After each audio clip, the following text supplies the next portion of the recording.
At this time, you can see that officers are still pretty much out here down the road as well. You can see the fire truck. Even going into this other side, you can see the church where the command post has been going on, giving us live updates. But as I mentioned, traffic has been flowing moderate out here. But once again, that suspect has now been killed.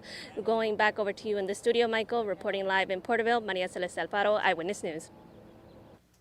All right, thank you, Maria. And again, that information there just coming in the last couple of minutes here that the suspect has been killed by law enforcement. Well, today's fatal deputy shooting is the first for the Tulare County Sheriff's Office in nearly 2 decades. Their last officer to die by gunfire was 38-year-old Detective Kent Hawes. He was killed in the line of duty after being shot by a suspect in an orchard near the Tulare County town of Ivanhoe on December 17, 2007. Hawes served with the department for 10 years. And again, our Eyewitness News reporter, Maria Celeste Alfaro, is in Porterville right now. She's going to have gathering some more information on this situation, of course, a developing situation here, and will give us more updates. But stay with us on air and online at bakersfieldnow.com for the latest. We are starting to see some clouds come towards our sky for today as our temperatures also start to cool down here in Bakersfield. Let's take a look at where we currently are. Our temperature right now is 80 degrees and our dew point is at 47. Humidity is 31% and our air quality continues to be doing good so far. Looking at some of the temperatures around us, we have Hanford at 80 degrees, Porterville 81 degrees, Bishop 76, Ridgecrest 78, Tehachapi 64, Gorman 60 degrees, Edwards 75, and Barstow 80 degrees. As for weather alerts, we currently are under a wind advisory. This wind advisory is in effect until tonight at 11 p.m. As for that winter storm warning that you can see on your screen, that won't be in effect until tomorrow. Regarding our temperatures now, we are getting ready for a slight cool down, and this cool down will also bring the possibility of some precipitation to some parts of Kern County. I'll have more on what specific areas are going to be affected and when later on, but for now, Michael, back to you. Thank you, Michelle. A new luxury apartment complex set to be built in downtown Bakersfield is creating quite the buzz and has some questioning whether more affordable housing is needed in Bakersfield. Eyewitness News reporter Jake Schreiner spoke with an economics expert to get their take on the new apartment complex. Jake. Michael, Bakersfield is working to revitalize downtown with plans that include adding more luxury housing. But as those developments move forward, some are raising concerns about the future of affordable housing in the area. I spoke with locals about their experiences living downtown and asked an economics expert who these new high-end apartments are really being built for. Yesterday, I reported on a new luxury apartment complex that's set to begin construction this year in downtown Bakersfield. But some have expressed that they would rather see more affordable housing options downtown. There are already 2 luxury apartment complexes downtown, which are less than half a mile away from each other. In fact, the location for the new Greyhound Flats is located next to the existing New Yorker Vintage Apartments. An economics expert told me that these luxury apartments could cater to transplants, but could be possible for locals to move to. Just because there's a lot of economic revitalization going on in downtown, there's a lot more eating places, leisure places, and it's becoming a lot more walkable. And Dr. Gearhart added that the new luxury apartment complex is a good thing for businesses that have historically struggled to survive downtown. In studio, Jake Schreiner, Eyewitness News. Thank you, Jake. And today's question of the day is, could you afford to move into a luxury apartment at $2,000 per month? You can weigh in by scanning the QR code and tapping on the link, or by heading to our website, bakersfieldnow.com/question. In our 6 o'clock hour, we'll take a look at the latest results. Boots in the Park returns to Bakersfield this weekend. The annual country concert series will be headlined by John Party this year, known for hits like Dirt on My Boots and Mr. Saturday Night. It's happening this Saturday at the Bakersfield Sports Village on Ash Road. Doors open at 2 p.m. and the event is expected to last until 10. The lineup also includes singers Scotty McCreery and Ian Munsick. Tickets are on sale, but it will cost you at least $124 for general admission. City leaders are warning drivers to expect traffic to be heavier than normal in the area due to the concert. Ash Road between McKee Road and Fairplay Drive will be closed to through traffic as early as 11 a.m. Meanwhile, Luke Bryan's farm tour appears to have canceled its stop in Shafter. The country artist was set to return to Select Farms on May 14th following last year's success. The Shafter show is no longer appearing on the singer's website, and BigTickets.com, the platform selling official tickets for other shows on the tour, says it was canceled due to scheduling conflicts. It also says people that already purchased tickets have been fully refunded. We've reached out to Bryan's representatives for comment, but have not yet heard back. And coming up here on Eyewitness News at 6, a massive fraud bust in California with millions of dollars stolen. How dozens of suspects allegedly pulled it off.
The Justice Department is touting the recovery of $500 million as it expands a fraud crackdown nationwide. As national correspondent Matt Galka reports, the feds are also zeroing in on California hospice claims. The Justice Department launched a new National Fraud Enforcement Division this week to try and claw back money scammed from the system. To the fraudsters who seek to take advantage of our nation, let this be a warning. The department will investigate you. We will charge you with crimes. The DOJ announced criminal and civil actions where over $500 million is being paid back, including $135 million from a Florida Affordable Care Act scheme. They announced a guilty plea in a $270 million California medication reimbursement scam. And in Nevada, a business owner was sentenced to 4 years for a $100 million COVID tax credit con. The crackdown is part of a broader effort targeting waste and abuse. The Centers for Medicare and Medicaid Services has been hounding California over hospice fraud. When California doesn't police the licensing of hospices, the federal government has to pay. Let me translate that. California does sloppy work or frankly looks the other way when they know there's fraud happening, and New Mexico and Mississippi are paying the tab. That's not right. A CBS News investigation recently revealed 742 licensed hospices in Los Angeles County have indicators of fraud. That's about 42% of the total licensed facilities there. One California doctor had almost 2,800 claims of hospice care in 2024. The average doctor has about 140. California Attorney General Rob Bonta defended the state's fight against fraud, while announcing a $267 million hospice scheme stopped by California state agencies. While healthcare fraud might be President Trump's shiny new political talking point, California DOJ has been going after healthcare fraud since 1979. The FBI also recently raided and arrested a California couple that had billed Medicare for over $7 million for hospice. Their patients had a 97% survival rate after 5 years, a huge red flag fraud indicator. Reporting in Washington, I'm Matt Gelka. Well, just moments ago, Tulare County Sheriff Mike Boudreau gave an update on a shooting that killed a detective in Porterville, and now we're learning the suspect has also been killed. Let's bring in Eyewitness News reporter Maria Celeste Alfaro, who is live on the scene now in Porterville with the latest. Maria. That's right, Michael. That press conference took place a few moments ago, and that is when we learned that the suspect, Eric David Morales, has been killed. Once again, David Eric Morales has been killed by a Bearcat vehicle. The scene continues to remain active, but we did learn that David's family was cooperating and helping out with giving us the necessary information. Officers found out that he had no criminal history that they are aware of, but once again, that suspect has now been killed. I will have more on this officer-involved shooting tonight on Fox 58 at 10 and at 11 on KBAK CBS. For the latest information, you can also check out our website at bakersfieldnow.com. Reporting live in Porterville, Maria Celeste Alfaro, Eyewitness News. All right, thank you, Maria. And for the latest on this developing story, follow us online for updates. We are getting ready for a cool down starting on Saturday. I'll have more on what you can expect coming up.